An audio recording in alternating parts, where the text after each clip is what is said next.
后方防守空司发动日月帝国有备而来。哦，这次你怎么看？傲天，我什么都愿意做，只要不……我们不如就从侦查开始。吸回去，下，我们再回去看看。会才发现，我到。Halo guys, kembali bersama Mimin di channel Dimensi Donghua. Di video kali ini, Mimin masih akan melanjutkan alur cerita Solen 2 episode 137 bagian kedua yang akan terjadi selanjutnya. Yang dimana dalam cerita ini, Yuho masih akan menyelidiki camp militer Kerajaan Matahari Bulan yang berada di dekat Kerajaan Jiwa Surgawi.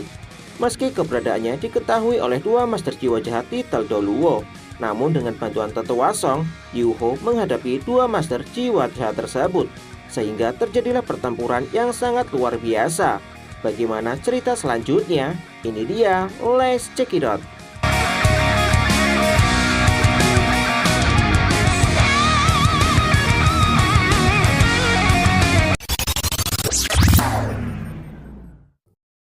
Setelah menyelidiki camp militer Kerajaan Matahari Bulan bersama Putri Wena, Yuho kemudian melaporkan hasil penyelidikannya kepada Tetua Song dan Dekan Yan.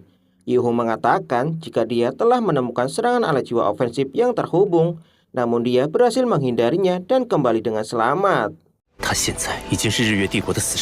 Mendengar hal tersebut, Tetua Song kemudian berniat untuk menemani Yuho dalam misi pengintaian selanjutnya. Tetua Song beranggapan meski serangan ala jiwa ini kuat, namun tidak akan sulit baginya untuk melindungi Yuho. Namun Yuho mengatakan jika ada hal lain yang ingin dia sampaikan, sehingga membuat Tetua Song merasa terkejut.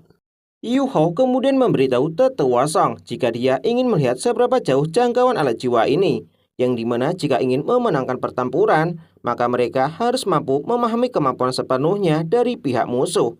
Mendengar hal tersebut, Tetua Song kemudian setuju dengan rencana Yuho. Beberapa saat kemudian, ketika langit menjadi gelap, Yuho telah berada dalam ketinggian 4.500 meter di atas pangkalan militer Kerajaan Matahari Bulan. Dalam ketinggian ini, Yuho ingin mengetahui apakah alat jiwa Kerajaan Matahari Bulan masih dapat menemukan keberadaannya. Setelah beberapa menit berlalu, formasi alat jiwa tidak lagi menyerangnya. Namun sekumpulan awan hitam menyelimuti tubuh Yuho dan sebuah suara tiba-tiba terdengar, sehingga membuat Yuho merasa terkejut. Suara ini mengatakan jika pada awalnya dia beranggapan master jiwa mana yang berani datang ke tempat ini. Namun ternyata yang datang hanyalah seorang anak kecil. Dia tidak menyangka jika seorang sakit jiwa berani memasuki wilayah camp militer Kerajaan Matahari Bulan. Sesaat kemudian, dua sosok bayangan hitam tiba-tiba menampakkan diri serta mengeluarkan susunan kombinasi cincin jiwa yang sangat kuat. Melihat hal tersebut, Yuho tidak menyangka jika mereka berdua merupakan dua master jiwa jahat bergelar titel Doluo. Sambil terbang mendekati Yuho, salah satu dari master jiwa jahat kembali mengatakan jika sudah terlambat baginya untuk menyadari hal ini, dan meminta kepada Yuho untuk ikut bersama mereka. Jika tidak, maka Yuho akan merasakan kemampuan dari topeng pembalasan, serta membiarkan roh pelindungnya melahap jiwanya. Namun, Yuho mengatakan jika dia hanya merupakan seorang mata-mata yang bertugas mengumpulkan informasi. Kenapa mereka berdua bersikeras untuk menangkapnya? Sebelum membiarkan dua master jiwa jahat menangkapnya, Yuho ingin mengetahui apa gelar dua master jiwa jahat yang berada di depannya. Mendengar hal ini, master jiwa topeng kemudian memperkenalkan diri jika dia merupakan Doluo penyamar dan rekannya merupakan Doluo Kelabang Surgawi. Master jiwa Kelabang Surgawi tidak menyangka jika mereka berdua akan bertemu kembali. Sementara itu, Yuho dibuat terkejut setelah mengetahui jika master jiwa jahat ini ternyata merupakan seorang tetua kedua dari Sekte Roh Suci. Nangguan kemudian teringat jika Yuho pernah membantunya memenangkan kejuaraan kompetisi alat jiwa di Kota Radian, serta membawa semua hadiah yang diberikan. Bahkan pada saat itu, Nangguan bersedia menerima Yuho sebagai muridnya. Selain hal tersebut, Nangguan percaya jika Yuho merupakan putra suci yang selama ini mereka cari. Namun Nangguan tidak menyangka jika Yuho akan menghilang setelah kompetisi dan membawa semua logam langka yang tak terhitung jumlahnya. Bahkan Yuho juga membawa jarum ilahi matahari bulan, peluru meriam jiwa tingkat 9, serta badai pemusnahan. Nangguan mengatakan jika mereka sudah lama sekali tidak bertemu. Dengan nada dingin, Nangguan kemudian bertanya kepada Yu Hao, haruskah dia memanggilnya dengan sebutan Tangwu atau dengan nama lain? Yu Hao mengatakan jika Nangguan bisa memanggilnya dengan sebutan Tangwu. Mendengar hal ini, Nangguan kemudian ingin melihat bagaimana Tangwu dapat melarikan diri. Namun Yu Hao mengatakan jika dia tidak perlu melarikan diri. Sementara mereka berdua yang seharusnya tidak melarikan diri nantinya. Tak lama kemudian, Tetua Song melesat dari kejauhan dan muncul di samping Yu Hao. Melihat hal ini, serta tidak bisa merasakan keberadaan Tetua Song, seketika membuat wajah dua Master Jiwa Jahat seketika membeku. Tidak berselang lama, Yu Hao kemudian melesat ke belakang Tetua Song untuk melarikan diri. Sementara kedua Master Jiwa Jahat yang melihat hal ini berniat untuk mengejarnya. Bahkan Dahulu Bertopeng segera melepaskan kemampuan cincin jiwa kedua, ketiga, dan keempat secara bersamaan, menciptakan sebuah tengkorak yang dikelilingi oleh kabut hitam. Menyadari jika jiwanya seolah-olah tertarik oleh kemampuan jiwa jahat tersebut, Yu Hao segera melepaskan kemampuan mata takdir pelemahan kelompok spiritual. Sementara Tetua Song langsung mengayunkan tangannya dan menggunakannya sebagai pedang untuk menghancurkan tengkorak tersebut. Setelah berhasil menghancurkan tengkorak tersebut, tebasan Tetua Song kemudian langsung tiba di depan Dahulu Bertopeng, sehingga membuat jantung Dahulu Bertopeng berdebar kencang. Meski Dahulu Bertopeng berhasil menghindari serangan Tetua Song, namun tubuhnya merasa bergetar menghadapi Master Jiwa kuat dari Akademi Shrek.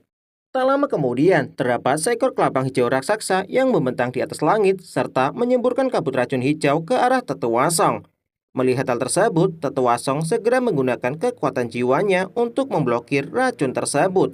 Sementara Yu Hao segera melepaskan kemampuan kejutan spiritual untuk menyerang Dahulu Bertopeng, sehingga membuat tubuhnya menegang dan kehilangan kendali setelah terkena serangan kejutan spiritual Yu Hao. Tetua Song kemudian melepaskan kemampuan roh pelindung yang berbentuk elang untuk membawa Yu Hao keluar dari kabut racun. Melihat hal ini, Dahulu Bertopeng segera menggunakan kemampuan belatung iblis untuk memperlambat gerakan Yu Hao dan Tetua Song. Tidak hanya gerakan mereka yang melambat, namun juga hati dan pikirannya juga melambat. Sehingga Yu Hao segera menyadari jika Master Jiwa Dahulu Bertopeng juga merupakan seorang Master Jiwa tipe mental.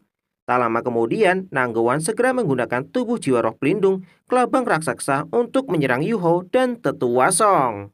Yu Hao kemudian kembali menggunakan kemampuan mata takdir dan segera melepaskan ledakan spiritual.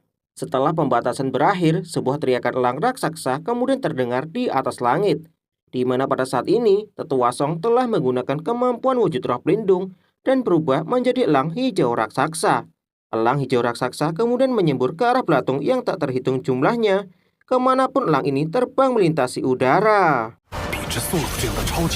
Setelah melihat jika Dahulu Bertopeng telah terbujur kaku di udara, seketika membuat Nangguan merasakan firasat buruk, sehingga dia segera melepaskan kabut racun untuk menyelimuti tubuh Yu Hao dan Tetua Song. Nangguan menyadari jika dia tidak sanggup lagi untuk bertarung dan memutuskan untuk melarikan diri dari tempat tersebut. Sementara Tetua Song juga dibuat terkejut melihat kematian Dahulu Bertopeng. Melihat Nangguan melarikan diri, Yu Hao segera melepaskan teknik domain salju untuk menyingkirkan kabut racun. Sesaat kemudian, Yu Hao segera menggunakan api Necromancer pengendali jiwa untuk menangkap Nangguan. Tak lama kemudian, Yu Hao segera mengajak Tetua Song untuk pergi dari tempat ini. Sementara Tetua Song mengatakan jika sepertinya keputusannya untuk membiarkan Yu Hao menjadi pemimpin dalam misi adalah keputusan yang tepat. Sesaat kemudian mereka berdua segera kembali ke kota jiwa surgawi. Sementara itu, di kerajaan jiwa surgawi, Nanki Qiu kemudian menyambut kedatangan mereka berdua. Sesaat kemudian bertanya kepada Yu Hao siapa orang ini. Tetua Song mengatakan jika mereka telah berhasil menangkap Master Jiwa Jahat. Tetua Song percaya jika mereka akan mendapatkan informasi dari Master Jiwa Jahat ini. Dekan Yan kemudian bertanya kepada Tetua Song kenapa orang ini nampak begitu familiar. Tetua Song mengatakan jika orang ini adalah Nangguan si kelabang jiwa surgawi. Setelah mengetahui jika Master Jiwa Jahat ini merupakan dulu kelabang surgawi, Dekan Yan kemudian teringat jika dia pernah bertemu dengan orang ini ketika baru pertama kali lulus dari Akademi Shrek. Dekan Yan juga teringat jika roh pelindungnya sangatlah sulit untuk dihadapi karena mengandung sebuah racun. Dikarenakan racun yang dimiliki sangatlah kuat, maka Dekan Yan gagal untuk membunuhnya. Sehingga pada saat itu, Nangguan berhasil melarikan diri. Dekan yang tidak menyangka jika orang ini akan jatuh di tangan Tetua Song. Namun, Tetua Song mengatakan jika Master Jiwa Jahat ini tidaklah sepenuhnya jatuh di tangannya. Tetua Song mengatakan jika dia telah bekerja sama dengan Yu Hao untuk menangkapnya. Dan Tetua Song mulai terbiasa untuk bertarung bersama Yu Hao. Dengan adanya Yu Hao, Tetua Song merasa jika kemampuan jiwanya telah meningkat. Mendengar hal ini, Dekan yang tidak menyangka jika Tetua Song akan begitu mengagumi Yu Hao. Sehingga Dekan Yan meminta kepada Tetua Song untuk tidak memanjakan junior mereka. Namun Tetua Song mengatakan jika dia serius dengan ucapannya, kemampuan spiritual Yu Hao tidak kalah dengan seorang titel dulu tipe spiritual manapun. Terlepas dari kemampuan spiritual Yu Hao yang sedikit lebih lemah, kemampuan kendali dan dukungan yang dimiliki oleh Yu Hao tidak kalah dari seorang titel dulu Wow. Untuk pertarungan di tingkat mereka, kehadirannya akan sangat membantu.